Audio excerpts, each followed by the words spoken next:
সংবাদপত্র পড়া একটি ভালো অভ্যাস। বলা সহজ, তবে করা কঠিন। ইংরেজি পড়ানো আমার শখ। দেখো, এই বাক্যগুলো আমরা খুব সহজে ইংলিশে ট্রান্সলেট করব। দেখো কি, সংবাদপত্র পড়া একটি ভালো অভ্যাস। তাহলে এখানে আমরা এটা লিখতে পারি যে it is a good habit.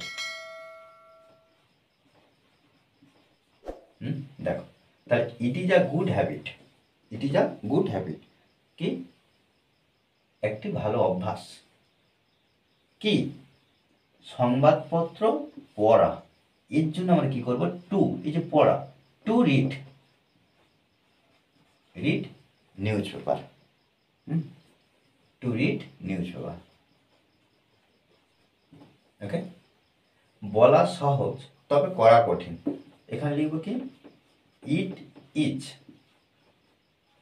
Easy, it is easy to say. তাহলে ইট ইজ প্রত্যেকবারে ইট ইজ দিয়ে ব্যবহার করবে এগুলো।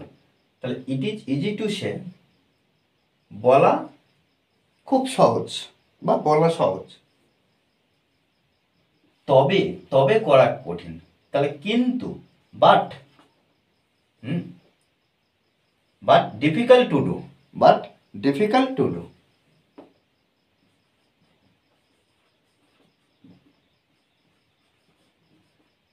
Difficult to do. ওকে, ইংরেজি পড়ানো আমার শখ। তাহলে এখানে দেখো, একইভাবে আমরা কি করব, ইট ইজ ব্যবহার করব। ইট ইজ মাই হবি। তাহলে দেখো, ইট ইজ মাই হবি মানে কি, আমার শখ।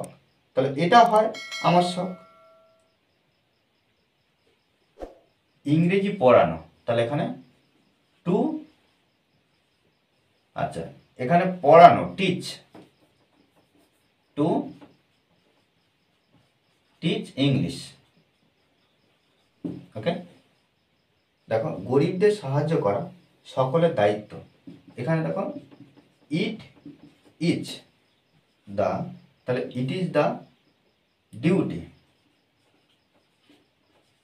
Of all. তাহলে it is the duty of all, তাহলে কি, এটা হয় সকলের দায়িত্ব গরিবদের সাহায্য করা। তাহলে এখানে দেখো, আমরা টু ব্যবহার করব। To help,